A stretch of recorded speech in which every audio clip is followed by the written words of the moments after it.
पूज्य सद्गुरुदेव भक्तमाली जी एक बात कहते थे कि ज्ञानियों की दृष्टि में, वेदांतियों की दृष्टि में भले ही स्वप्न मिथ्या हो, पर हरिभक्तों की दृष्टि में, साधकों की दृष्टि में स्वप्न सामान्य वस्तु नहीं है।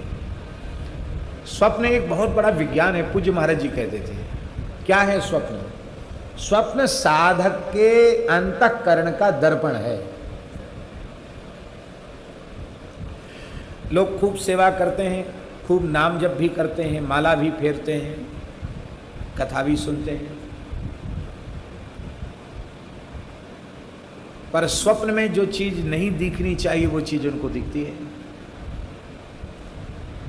साधन में कमी नहीं है, प्रातः काल से लेकर रात्रि पर्यंत कुछ न कुछ अच्छे काम में लगे हैं, पर सो गए तो ऊट पटांग दृश्य जो किसी प्रेमी, अनुरागी, ज्ञानी भक्त के अंतःकरण में जो भाव नहीं आने चाहिए वे भाव आते हैं, क्योंकि ये मन ही तो सृष्टि करता है ना। यज्ञाग्रतो दूर मुदयित देवन तदु सुप्तस्य तथैवैति दूरंग मन ज्योति खान ज्योतिरेकंतन में मन शिव संकल्प मस्तु। सुप्तस्य तथैवैति, सोए हुए को ले जाता है मन, मन ही सृष्टि करता है। ये स्वप्न भी झाजी प्रमाण है कि जीव ईश्वर का अंश है। क्यों? ईश्वर सृष्टि करता तो जीव भी सृष्टि करता है। भले स्वप्न की सृष्टि करता, पर करता तो है कि नहीं? ईश्वर का अंश है, सृष्टि की सामर्थ्य। इसलिए न तत्र रथा न रथ योगा न पंथा, उपनिषद में लिखा है। वहां रथ नहीं है, घोड़े नहीं है, सारथी नहीं है, मार्ग नहीं है, पर वह जीवात्मा स्वयं ही सब कुछ बन जाता है। यह स्वप्न विज्ञान। तो हम साधन कर रहे हैं, पर यदि हमारे चित्त पर तमोगुण के संस्कार बने हुए हैं, विषय के संस्कार बने हुए हैं, वासना के संस्कार बने हुए हैं, तो साधन व्यर्थ तो नहीं है। और तीव्र गति से साधन में लगने की आवश्यकता है। तब यह समझना चाहिए कि निश्चित अभी हमारे मन की अवस्था ठीक हुई नहीं है।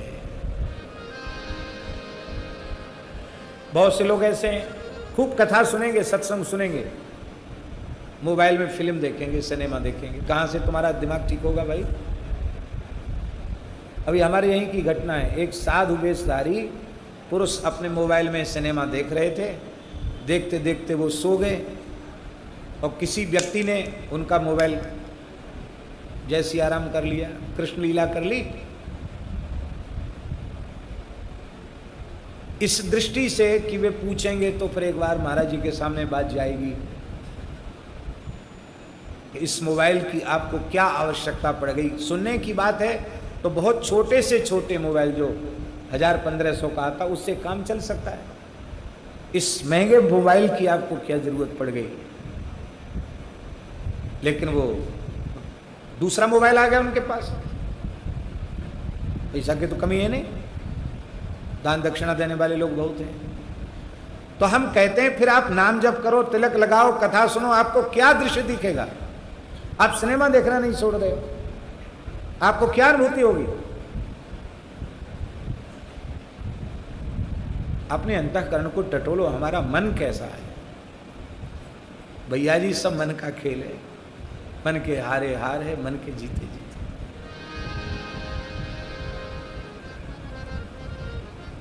मोबाइल न देखने पर भी, सिनेमा न देखने पर भी उत्पटांग दृश्य आते हैं।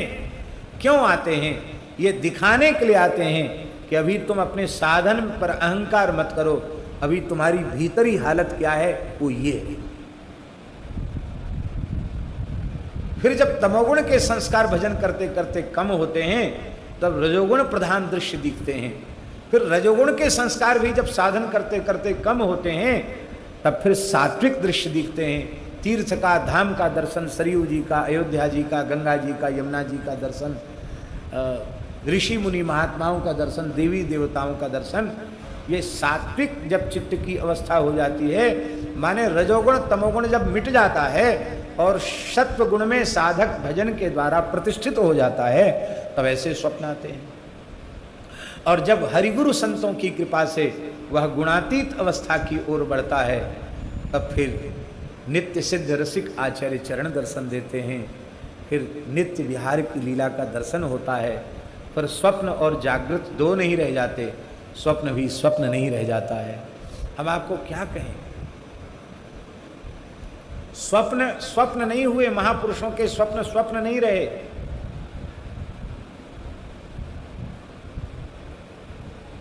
स्वप्न का प्रत्यक्ष प्रभाव जागृत में आ गया। एक महात्मा के मन में व्याकुलता हुई, आपको सुन के हंसी आएगी, हंसो, हंसी आए तो आओ, कोई बात नहीं। उनके मन में व्याकुलता हुई कि इतना माला फेरते हैं, ठाकुर जी से रो रो के कहते हैं, कभी ठाकुर जी ने स्वप्न में भी दर्शन नहीं दिया। प्रेमी महात्मा। तो बालकृष्ण प्रभु आ गए स्वप्न में। बाबा तू बहुत रोवे, ले मैं आ गया, कहा चाहे कि आपने बड़ी कृपा की, दर्शन दिया, कुछ नहीं चाहता हूं, अपनी कोई बाल लीला दिखाओ। क्या कहा? भैया जी बरसाने की घटनाएं सत्य घटनाएं, हम जानकर भी संत का नाम नहीं ले रहे हैं, मर्यादा नहीं है इसलिए। तो बोले लाल जी दर्शन दिए तो लीला दिखाओ। तो बालकृष्ण नितंग नंगे ठाड़े, खाली जूड़ा बंधा हुआ और उसमें पुष्प गुच्छे हुए, पुष्प से श्रृंगार, कमर में कोंदनी, और आज हरी देखेरी नंगम नंगा, नंगा ठाकुर जी खड़े।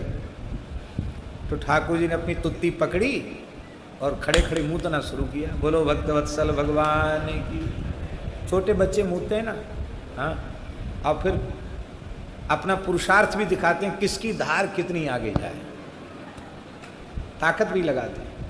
तो ठाकुर जी ने ऐसी विचित्र लीला दिखाई। अब वो महात्मा स्वप्न में सो रहे, और उनकी ठीक छाती पर गरम गरम कृपा कर दी। हंसने की बात नहीं है, सच्ची बात है। महीना डेढ़ महीने तक वक्षस्थल की सुगंध नहीं गई, पूरे कमरे की सुगंध नहीं गई, छाती गीली हो गई, वस्त्र गीला हो गया, आसन गीला हो गया। उन महात्मा ने अपनी अनुभूति पूज्य मोटे गणेश जी वाले महाराज जी को सुनाई। बोले हाँ ऐसा होता। अब बताओ स्वप्न सत्य है कि झूठा? बोलो। दिखे तो स्वप्न में, पर उसकी अनुभूति प्रत्यक्ष में हुई, और उसकी अनुभूति महीनों तक उस कोठरी में बनी रही, एक विलक्षण प्रकार की सुगंध। तो जब ऐसी अवस्था होती है तो श्री ठाकुर जी अपनी मधुर लीलाओं का दर्शन कराते हैं, और स्वप्न में जो कुछ कहते हैं वो एकदम सत्य होता है। स्वप्न स्वप्न नहीं रह जाता है, स्वप्न प्रत्यक्ष हो जाता है। हम आपको क्या कहें, स्वप्न कैसे प्रत्यक्ष होता है?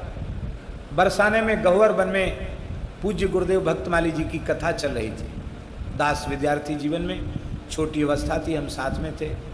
तो वहाँ एक निम्बार्क संप्रदाय के संत थे श्रृंगारी जी, वो चिकसौली के विप्र बालकों को राधा कृष्ण के स्वरूप में श्रृंगार करते थे, और 2 सखियां बन जाती और युगल सरकार 4, और वही साधु ही साधु मिलजुल के कुछ महावाणी जी के पद गा लिए और आरती कर ली, भोग धरा दिया, और छोटे छोटे बालक हैं जो खेलें सोई लीला। वहाँ कोई रास के जैसा स्वरूप थोड़ी के, जैसे रास में बढ़िया से वो बालक सब सीखे हुए होते हैं, वो तो बालक हैं जैसे खेलने वही लीला। तो उनका सब अधरामृत भी लेते, रास बिहारी का प्रसाद भी लेते। पूज्य गुरुदेव भक्तमाली जी भी बड़े भाव से लेते थे, पर हम थोड़ा किनारे हो जाते थे प्रसाद लेते समय। हमारे मन में आता, ब्रजवासी बालक हैं, भले ही ब्राह्मण हैं तो क्या इनका जनेऊ थोड़ी हुआ है, हम तो जनेऊ पहनते हैं, संध्या करते हैं, गायत्री जपते हैं, इनमें कहा आचार विचार, इनका जूठन क्या खाना, ऐसे मन में भाव था। रास विहारी के प्रति भाव नहीं था, जैसा होना चाहिए। दंडोत प्रणाम करते थे, लेकिन इनका प्रसाद श्रद्धा से लें ये भाव नहीं था। महाराज जी का अभ्यास ऐसा था कि महाराज जी कभी कुछ कहते नहीं थे। अंतर्यामी तो महाराज जी थे, साक्षात भगवान, उनके अंतर्यामी तुम्हें कहाँ कमी, पर वो कुछ कहते नहीं। और प्रसाद बटता जरूर था, श्रृंगार भोग धराते, फिर बटता, हम किनारे हो जाते। एक दिन स्वप्न हमको दिखा रात्रि में। क्या स्वप्न दिखा? कि रास मंडल में युगल प्रिया प्रीतम श्यामा श्याम का श्रृंगार हुआ और वहाँ हारमोनियम बज रही है, तब तबला बज रहा है और कुछ पद हो रहे हैं और ठाकुर जी खेल रहे हैं। श्री जी ठाकुर जी ऐसे बहुत छोटे छोटे स्वरूप थे। श्री जी तो हम समझते हैं कि ज़्यादा से ज़्यादा 5-6 बरस की होंगी और लाल जी होंगे 8 बरस के या 9 बरस के भी हो सकते हैं, लाल जी थोड़े बड़े। और किशोरी जी 6-7 बरस की, लाल जी 9 बरस के होंगे, इतने खेल रहे। अब ब्रजवासी स्वरूप बालक ना, कोई यात्री परदेसी भेंट चढ़ावे तो उठा के अपने हाथ में ले लें। ठाकुर जी छोटे छोटे ठाकुर जी दक्षिणा हाथ में ले लें और संत लोग देख के खूब प्रसन्न होते थे। वहाँ को ये थोड़ी रास वाली के उनको बता दिया जाए कि भैया भेंट उठाई नहीं जाती आप ठाकुर जी। तो स्वप्न में क्या दिखा कि ठाकुर जी खेल रहे हैं और खेलते खेलते जहाँ राजा रामदास जी विराजते हैं अभी भी जिस कुटिया में, महाराज जी का उसी कुटिया में आसन था। तो ठाकुर जी श्री जी दौड़ते, पहले आगे ठाकुर जी हैं, पीछे पीछे श्री जी हैं, दौड़ते हुए आए और महाराज जी चौकी पर बैठे हैं भीतर और उछल के अपने आप युगल सरकार दाहिनी जंघा पर श्री ठाकुर जी बैठ गए और बाईं जंघा पर श्री प्रिया जी बैठ गई। और जब बैठ गए तो महाराज जी बहुत भाव विवल हो गए। उन्होंने जैसे कोई रंग को महानिधि मिल जाए, महाराज जी ने ऐसे अंक में भर लिया युगल सरकार को। और वहाँ रहने वाले सब संत दौड़े हुए आए पीछे पीछे। अकस्मात ये लीला हुई, बोले ठाकुर जी को भोग लगाओ, भोग लगाओ, महाराज जी के हाथ से कुछ ठाकुर जी को भोग लगाओ। तो वहाँ कमरे में केला थे, केला ही सबसे सस्ता और सुलभ फल होता है, केला थे।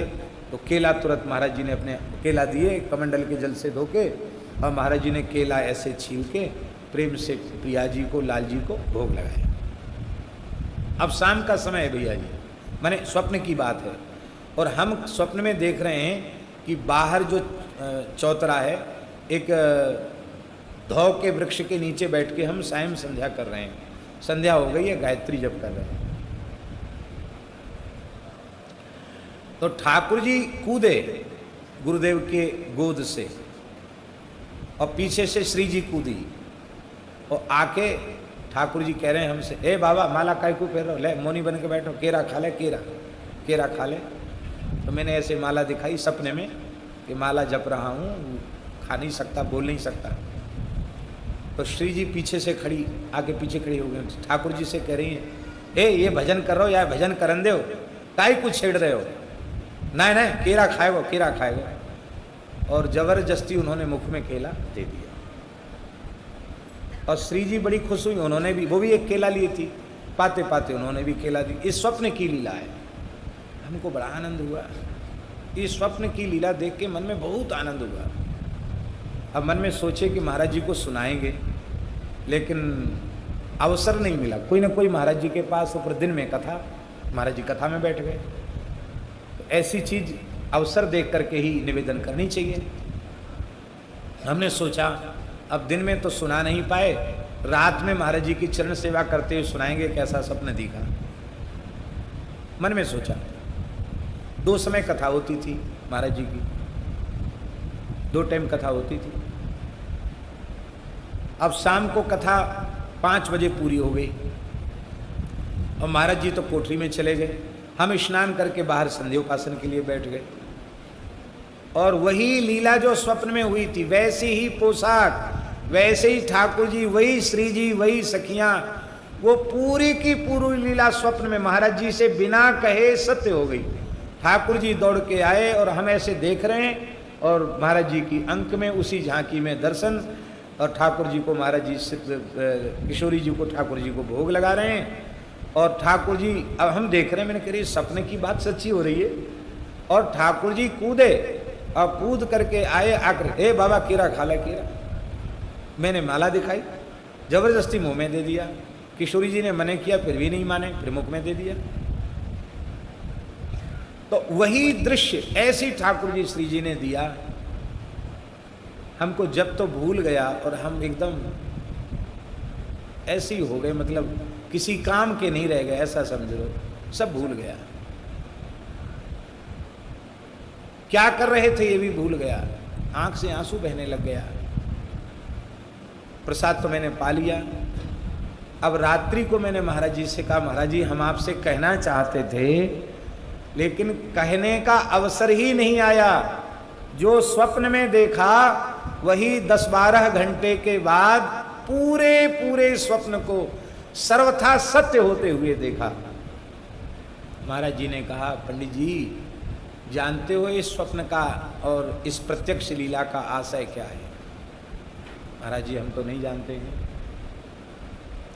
बोले ब्रज के रसिक आचार्यों ने